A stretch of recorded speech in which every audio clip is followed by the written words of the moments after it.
being able to deal a lot of damage over turns, and I believe we have our next game. Yes, so neither of these players are playing Portal this time. We've got ZETSUBOU versus USARIN. USARIN giving us a nice little collage for Wait, his is picture. that wait, what does this mean? I think this is I believe this is a very high IQ meme.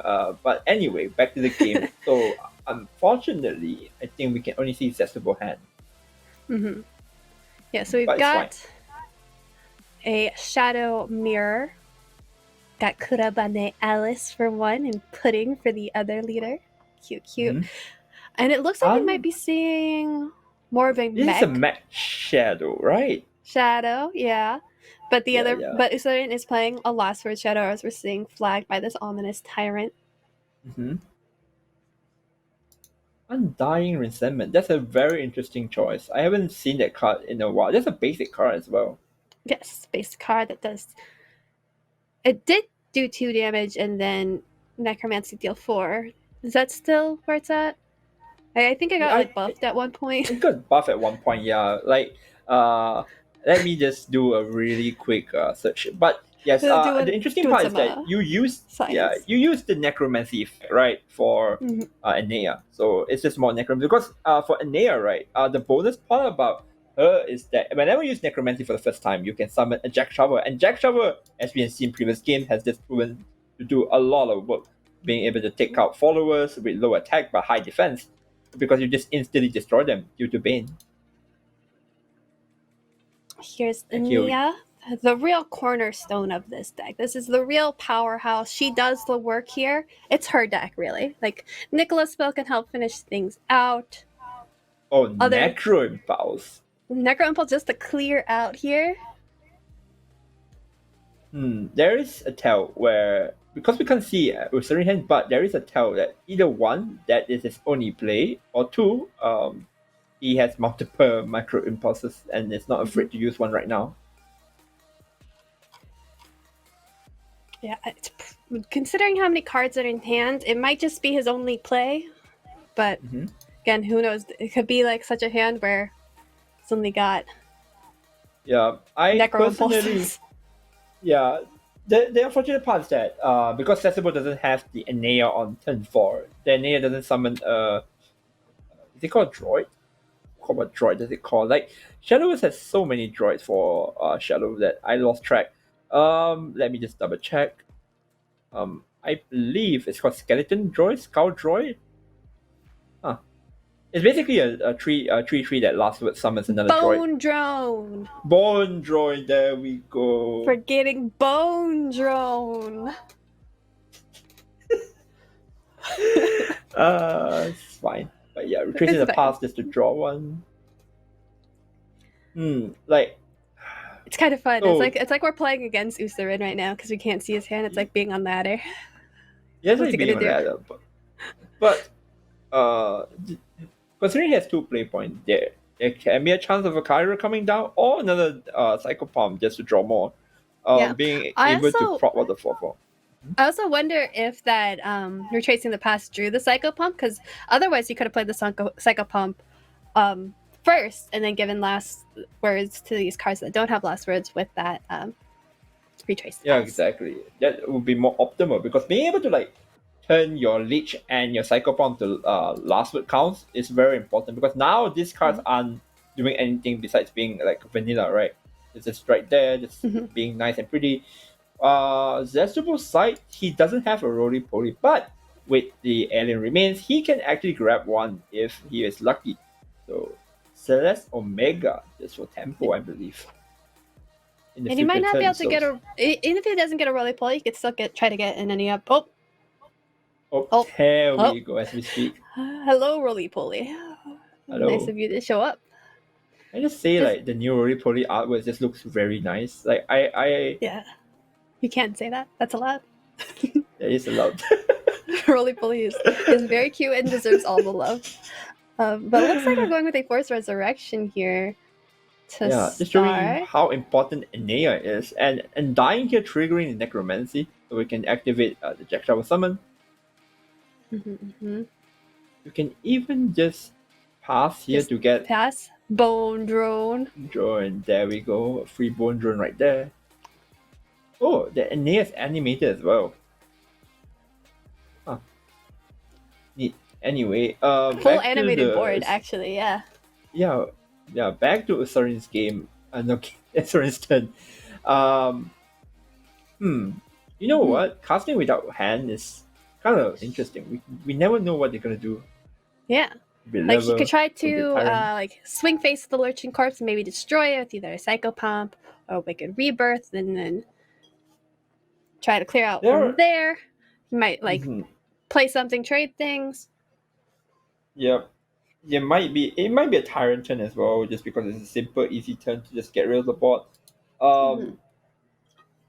You can also set up more last words, like you can play out your gatekeeper to evolve it and like get more last word out, because honestly speaking, there we go, gatekeeper. You can kind of ignore this board. Just get rid of Anea so that Anea doesn't keep snowballing you with more jack troubles. Like you're quite healthy as well. You're going first. Like you can afford to take damage, it's fine. A little bit of damage doesn't hurt you. So I mean, gatekeeper here. Fair. Yeah, it looks like he's just evoing, as you said, over the Ania and then calling that the turn. Yeah. Like you have more tempo because of Celeste popping on 10-7 as well.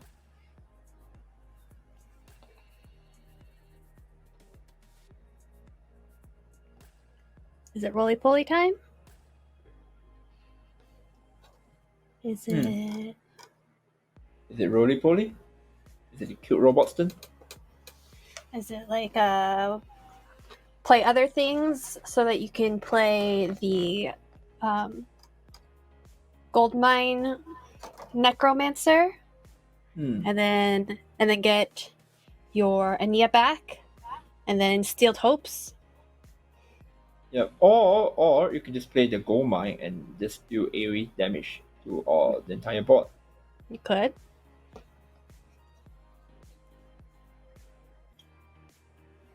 Oh, it looks like it's just going to be trading right here. I think it might be a roly-poly turn, judging from how it's playing it so far.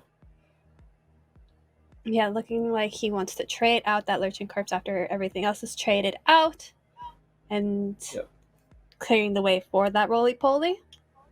Yep, getting out the Anea. He can even just pass there and get another Bone Drone. Even the roly-poly over the Kagero, and then Bone Drone time. Yep. There we go, getting out 2 damage here for 2, and also the Bone Drone coming out right here, so this is just more tempo right now. Last Word Shadow just it's not that easy to play the Bone Drone, to be honest. Like I guess Necro Impulse away, but you want to use Necro Impulse to finish the game surely, so right here just trading out the Celeste just to make sure that they place 1. Gets a Lurching Corpse back, which might help like clear out a bit. Except for a hit of 1/1. Yes, a 1/1 is fine. Lurching Corpse again, but with the ward still left, you can trade the other Lurching Corpse. Guaranteed another destruction. Clears out the Bone Drone. We do see 10 Last Word Destroy from USARIN, so a Chris turn here would be quite neat. I think Chris would be ideal right now because you can just trade off the Anea, and then get your Soul Strike right now, or you can just evolve your Chris and trade over Anea. The most important part is basically just to ensure that Anea doesn't stay alive so that she can't keep snowballing the board, and also the point that more Kagero. This just means that this board just becomes much more of a threat because you're now basically buffing them with the Chris effect. So you're getting rid of the Anea, that's good, and then you just get more board right there. Nice big scary board. We see Fearin coming out. Fearin is much more common in the Mech Shadow build because the deck does have a lot of like 1/1s that doesn't really do anything, to be fair. So Fearin does help in the mid game. And we are seeing Nicola not being active, if I'm not. Wait, no, it doesn't matter. No. Nicola's keyword doesn't work that way. Now we see Nicholas 10 is mag cards. strikes, so yeah. Yeah. So here we get a free Forbidden Arts. And also Bane, because there is a mag on the board. Oh, we could, if ZETSUBOU wants to get an Ania, he could play out the Goldmine Necromancer Excel to get one, and it could even get Necromancer from the Steeled Hopes to get more things going. But looks like he's starting off with a Psychopomp on the 1/1. Interesting choice, because once you get rid of the mag, it's very hard for your. I was gonna say it's very hard for your Nicola to trade again, but because you have the gold mine, you can easily just get an air back off the board, and now trade it off. Choosing to trade off the 4/4 instead of the 7/3. Instead of the 7/3. Is he going to Evo Furin into the 7/3? That feels very bad. Yeah. But I guess you have to do what you have to do, right? Yeah, gotta clear out what you can. Yep. There are a lot of Kagero spells. Oh, yeah, a lot of soul strikes. Yeah, a lot of soul strikes. It's gonna be dealing 4 damage, and I believe Kagero needs targets, so he has 3 targets to be fair. Like once the Bondron dies, it summons another droid, so you can use a soul strike on it again if you wish to do so. If we count based on 2 soul strike, that is 14 damage alone. So Necro Impulse is lethal if USARIN has Necro Impulse, but we will never know because we can't see his hand. But it's fine. We'll have to see what he does. He does have. We know that he has soul strikes. We know he has that damage. Just depends of what other damage he has, what other cards he has. He did play a Necro Impulse on turn 4, so he is down 1. So strike, getting rid of the Enea first, very important. So Celeste Omega, just locking out options. So good. If not having lethal, this makes it so that even though ZETSUBOU would have potentially had lethal with these Forbidden Arts and Necro Impulses, Celeste locks down that option from him. Can't even play the Steel Hopes either. Yeah, like if I can't have lethal, you can't have lethal. So that's just the part of the game. So the other option he has is roly-poly, but I guess he has to train the Bone Drone and evolve roly-poly to get rid of the Celeste. Because there's no way to trigger Necromancy right now based on his hand. Yeah. He could play the Psychopomp on the 1/1 to draw some cards first, but still a lot of the ways to have necromancy effects are via spells, and those are not an option right now. So we are seeing the roly-poly. Yep. In the last Evo on that roly-poly. Yeah, roly-poly is just doing a lot of works right here. Being able to heal, being a very annoying card to deal with, and we see another Kagero being spawned. I think that might be lethal. Something's itching in me to say that the amount of soul strikes. Yeah. Wow. Yeah. Games goes to USARIN. And like it just shows how much important to reach 10 last words, right? As we've been discussing. Because when you reach 10 last words, you're able to activate all your powerful effects such as the Soul Strike and other game there was. And I believe we have one more game. So next round will be between Rune and Shadow again. Yes. I'm kind of excited to see ZETSUBOU's Mech Shadow in action again. Rage Runner-Up. Rage Runner-Up. That's a huge title. That's a flare.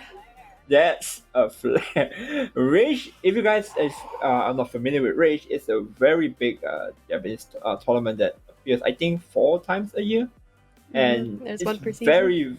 It's very prestigious, basically. Treat it like some sort of like World Cup kind of like feeling, but yes, it's very big in Japan.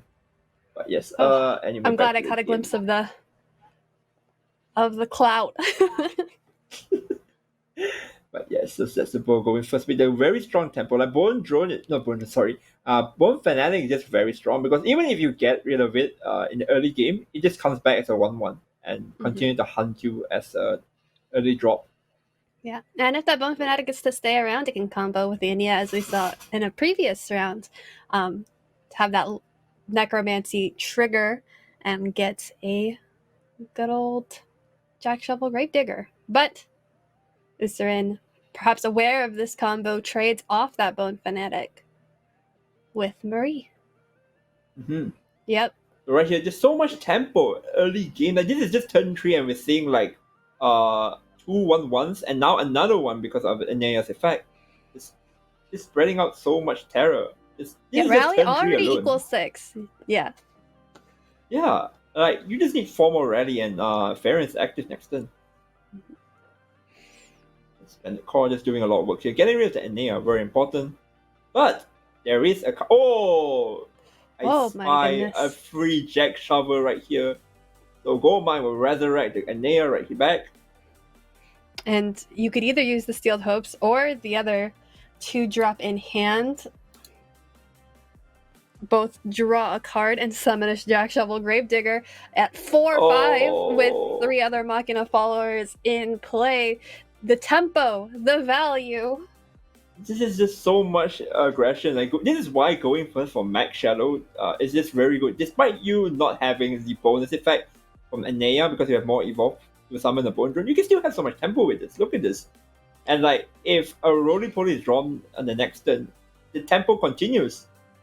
Like, this is just insane from ZETSUBOU right now. Yeah, insane tempo from ZETSUBOU, but USARIN is not going to let up that easily. Going with the classic turn 4, going second, burn combination of Marie and Miser, getting a lot of 1-drops down, and then being able to play some 0-cost spells to both Evo Marie and clear out the board with these rapid fires.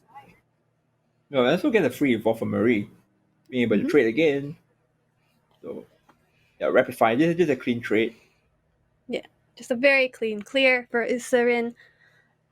And 3 Evos already done.